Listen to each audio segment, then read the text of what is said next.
Hi കൂട്ടുകാരെ, എൻ്റെ video കാണുന്ന എല്ലാ കൂട്ടുകാർക്കും സുഖമാണല്ലോ. ഞാൻ ഇന്നൊരു സൂപ്പാണ് ഇവിടെ തയ്യാറാക്കുന്നത്. ഇത് നല്ല ഹെൽത്തി ആയിട്ടുള്ള സൂപ്പാണ്. വളരെ എളുപ്പത്തിൽ തന്നെ നമുക്ക് വീട്ടിലുള്ള സാധനങ്ങൾ കൊണ്ട് തയ്യാറാക്കാൻ പറ്റും. എങ്ങനെയാണ് ഇത് തയ്യാറാക്കുന്നതെന്ന് നമുക്ക് നോക്കാം. റൈസ് സൂപ്പ് തയ്യാറാക്കാനായിട്ട് ഒരു പാത്രം അടുപ്പിലേക്ക് വച്ചു കൊടുക്കാം.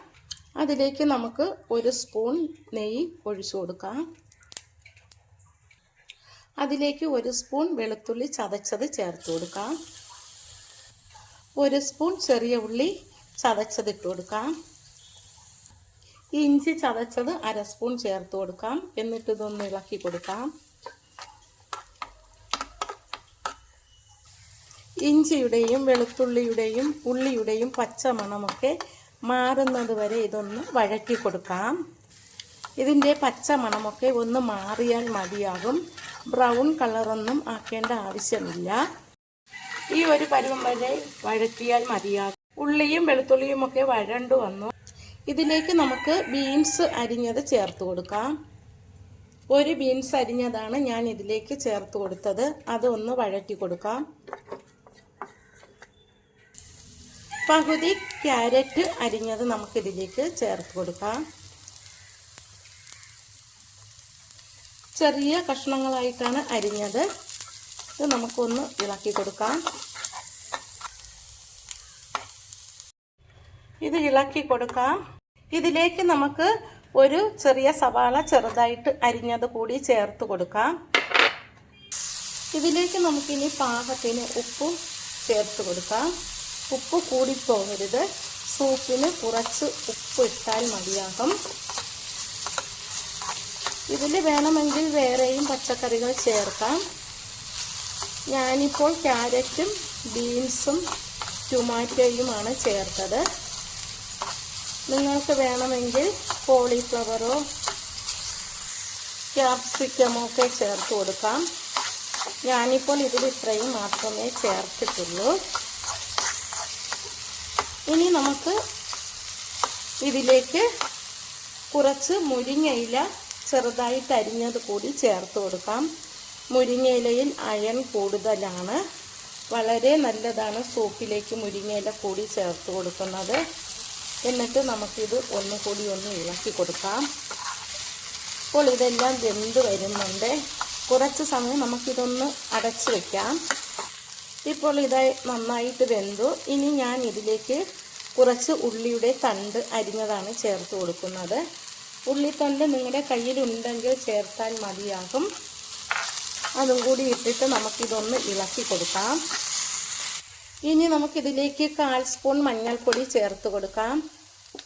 എന്നിട്ടൊന്ന് ഇളക്കാം. ഇത് നല്ല ഹെൽത്തി ആയിട്ടുള്ള സൂപ്പാണ്. ഇതിലേക്ക് ഒരു നുള്ളു ചെറുജീരകം പൊടിച്ചത് ചേർത്ത് കൊടുക്കുക. 1 നുള്ളു ചേർത്താൽ മതിയാകും.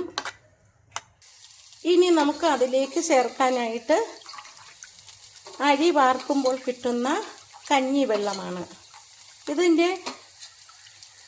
ഈ കഞ്ഞിവെള്ളത്തിൻ്റെ തെളിനീര് കളഞ്ഞിട്ട് അടിയിലുള്ള കട്ടിയാണ് ഞാൻ എടുത്തിരിക്കുന്നത്.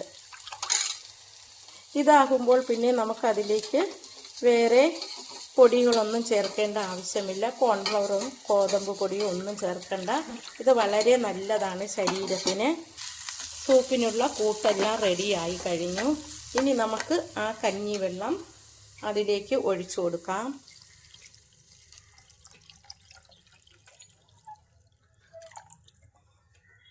അളവ് കൂടുതൽ വേണമെങ്കിൽ കുറച്ചുകൂടി കഞ്ഞിവെള്ളം എടുത്താൽ മതിയാകും.